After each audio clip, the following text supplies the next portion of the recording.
renting mattresses to building a billion-dollar business. From two brothers coding in a small apartment to powering global commerce. From a simple forum to becoming the front page of the internet. All these companies went through a startup accelerator, Y Combinator. They follow these 7 simple rules. How to succeed with a startup. We fund a large number of startups with a small amount of money all at once, twice a year. We don't look for ideas, really. We look for people.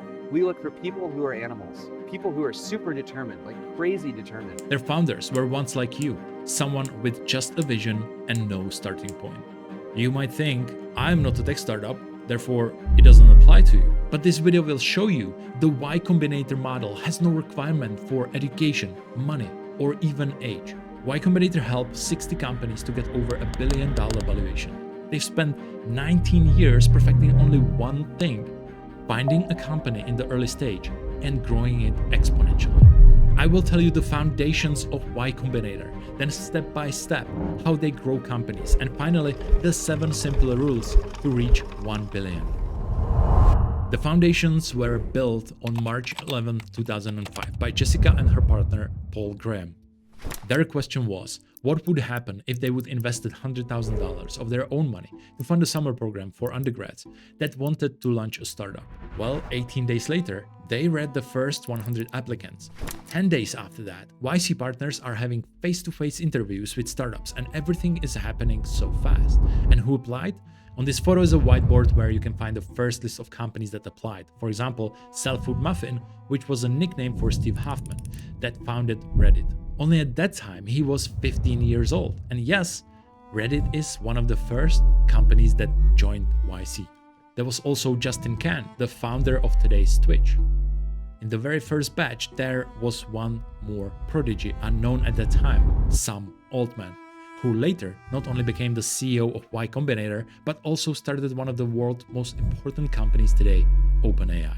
YC wanted to differentiate from other seed funds by investing in as many risky startups as possible with very high risk-reward profiles. They expected that most of the businesses wouldn't work, but those that did would become billion-dollar companies and would pay for the losses of previous investments. They understood that choosing the right people or ideas is the important part. This is why today's Y Combinator acceptance rate is so low. It is harder to get to Y Combinator than to any of the elite schools. To understand how billion-dollar companies are built, we need to take a closer look at what happens when startups get accepted. Y Combinator has a unique, intense 3-month program. During this time, founders are guided to fail fast or change rapidly. Because no matter what, at the end of the program, you are showing a demo in front of investors. Imagine this.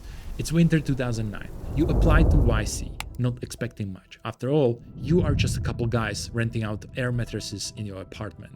A project called Air Bed and Breakfast, or in short, Airbnb. But then you get an envelope from Y Combinator. You know, inside of that envelope can only be written 3 things: unpromising, promising people with unpromising idea, or promising. It says promising. Out of thousands of applicants, you are among the ones that have made it. The team of Airbnb are accepted into the YC winter batch. The first day, you are sitting in a Y Combinator meeting room. Paul Graham walks in. He looks at you and says, "Don't expect us to hold your hand. When people do badly, they continue to do badly. We won't fire you. The market will." At the end of the initial meeting, silence prevails as he stares at you. What are you waiting for? YC has already started. I think you just didn't realize it. With these words, you know the journey has begun. YC has a unique focus. They push you to do one thing: grow. Every meeting is about how to get more customers, more traction, more impact. Get 100 more host properties by the next week, Paul says. But when he says get 100 hosts, it's not just any. He wants you to get the host that will absolutely love Airbnb. YC gives you an investment to get started. It's not much, but it's enough to buy some time to prove yourself. It seems that time is an incredibly valuable asset in Silicon Valley. Paul Graham sits across from you during office hours. These are intense one-on-one sessions. At one point, Paul asks, "How can you make hosts feel safe when renting out their place? How do you build trust into your platform?" His question is spot on. Office hours might be terrifying, but they are also where the magic happens. Now that you are discovering YC internal network called book phase. It's a secret club you've just got access to, full of people like you, founders that can help you if you reach out to them. Also, YC brings in founders from previous batches for alumni talks to share their experience. You've just attended a talk from founders of Dropbox discussing scaling, and Reddit talk about community building. It's an overwhelming stream of information coming your way, but which is full of great ideas. Paul and YC partners push you to launch your product publicly and test it on customers even before the demo day when you present it to investors. Up until this point, Airbnb had been an online experiment, but YC forced the 3 Airbnb founders to go out there, visit and talk to every property host registered on the platform. Your first customers are not just the numbers on spreadsheets. They are people validating your idea, helping you shape it into something that can truly scale. And each week you gather with a batch of startups. Some are growing faster than you. Others are pivoting and adjusting their trajectory of their startup. On these weekly meetups, you all share the progress and lessons learned. The pressure is building as investors' demo day approaches, until finally it's here. You've lived and breathed your startup for 3 months, and in the last few days, you practiced your pitch. You stand at the front of the room, full of investors. Your heart races as you deliver your pitch. Airbnb is not just a platform to find a place to stay. It's a way for people to connect, to belong. The presentation is over. Some investors get it, some don't. We can all learn from YC one thing: intensity. YC helps you think big from the start. This is something I am a big proponent of with exponential growth strategy. Why start something if not exponential? After all, the initial energy required to lift off something completely static is so big that targeting anything less than exponential is a low return on your efforts. Okay, so now you know the process. Now, the 7 simple rules by YC. For that, I've made a simple cheat sheet. This cheat sheet is the 19 years of Y Combinator experience on just one piece of paper. In case you want to print it and put it on your wall, sign up for my email and you will get printable version for free. YC uses these 7 simple rules. First, you need a maximum of 2 months to build an MVP, minimum viable product. Second, people who use your product should be telling others about it. If not, you have a product problem. Third, put yourself in a position of not needing money for at least 1 year. Focus on the living expenses of founders who are helping build the product. Fourth, if you need to raise money, do it fast. That creates investors' FOMO, fear of missing out. Fifth, don't waste money on PR firms. Do PR yourself. How? Get a warm introduction to someone in the press. Build a relationship and provide something of value.